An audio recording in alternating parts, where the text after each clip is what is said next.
എല്ലാവർക്കും എൻ്റെ പൊൻവീട്ടിലേക്ക് സ്വാഗതം. ഇരിക്കുന്ന സാധനങ്ങളെല്ലാവരും കണ്ടല്ലോ, എന്തൊക്കെ ഐറ്റങ്ങളെന്ന്. അപ്പോൾ മനസ്സിലാവും എന്തായിരിക്കും ഇന്നത്തെ വിഭവമാണെന്നല്ലേ. അപ്പോൾ ഞാൻ ഇന്ന് എൻ്റെ കൊല്ലം സ്റ്റൈലിൽ ഒരു ഞണ്ട് റോസ്റ്റ് ഉണ്ടാക്കാൻ പോവുകയാണ് കേട്ടോ.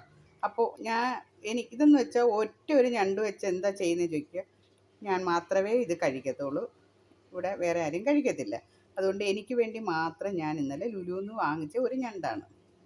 അപ്പോൾ നമുക്ക് മിക്സിയുടെ ജാറെടുത്ത് ഇങ്ങോട്ട് വയ്ക്കാം. അതിലോട്ട് നമ്മൾ ഒരു തുണ്ട് ഇഞ്ചി അതൊന്ന് അരിഞ്ഞിടണം, കാണിക്കാം. വെളുത്തുള്ളി ഇട്ടു, പെരിഞ്ജീരകം ഇട്ടു, ഒരു നക്ഷത്രം, ഒരു 2-3 ഗ്രാമ്പു, ഒരു ഏലയ്ക്ക,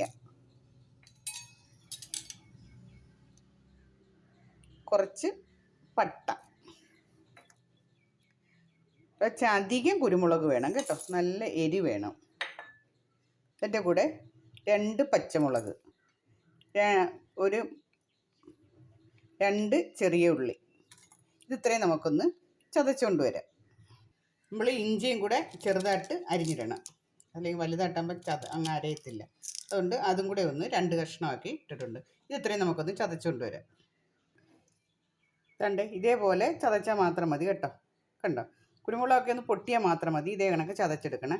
ഇനി നമുക്ക് ഞണ്ട് പോയി ഞാൻ വൃത്തിയാക്കിക്കൊണ്ടുവരും. അപ്പോൾ ഞണ്ട് കണ്ടില്ലേ, നല്ല വലിയൊരു ഞണ്ടാണ് കേട്ടോ. ഒരാൾക്ക് മതിയല്ലോ, അപ്പോൾ ഒരു ഞണ്ട്.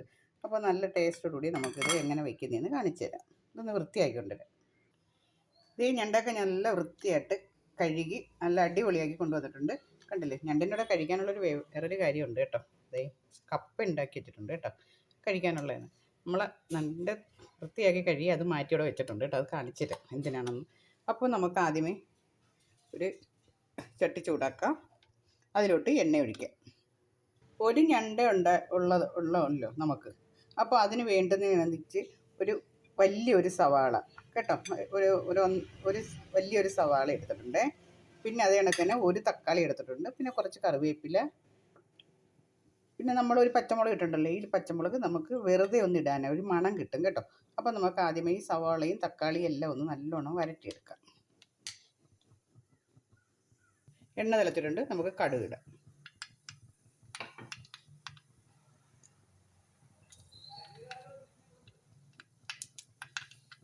കടുകിൻ്റെ കൂടെ നമ്മളിടേണ്ടത് കൊത്തിയരിഞ്ഞ തേങ്ങയാണ് കേട്ടോ. കണ്ടോ, തേങ്ങയും ഒരു വറ്റൽമുളകും കൂടെ ഇട്ടിട്ടുണ്ട്. അതിൻ്റെ കൂടെ നമ്മൾ ഈ അരിയാതെ 2 പച്ചമുളക് ഇടണം, കുറച്ച് കറിവേപ്പില. ഇതൊന്ന് നല്ലോണം ഒരു തേങ്ങയുടെ പച്ചമണം ഒന്നും ചെറുതായിട്ടൊന്ന് മാറണം. ചട്ടി വേണ്ടി എളുപ്പം നമുക്ക് കാര്യങ്ങളൊക്കെ അതെല്ലാം മാറിയിട്ടുണ്ട്. ഇന്ന് നമുക്ക് സവാള ഇടാം.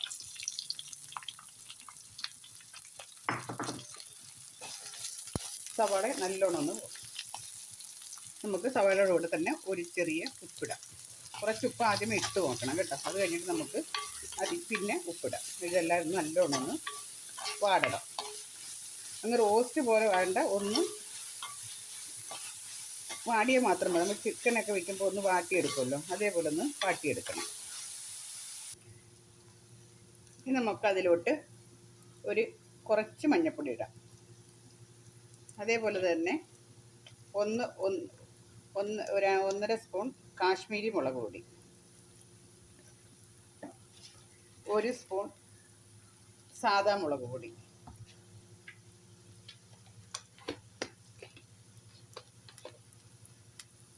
ഒരു 3 സ്പൂൺ മല്ലിപ്പൊടി,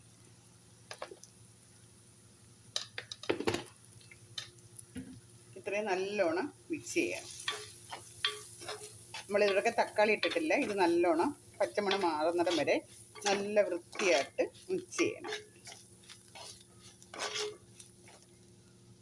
ഇപ്പോൾ മുളകിൻ്റെ പച്ചമണമൊക്കെ മാറിയിട്ടുണ്ട്. ഇനി നമുക്ക് തക്കാളി ചേർക്കാം.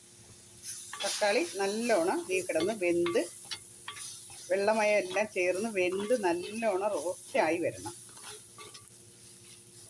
ഉടച്ചു കൊടുക്കണം തക്കാളി.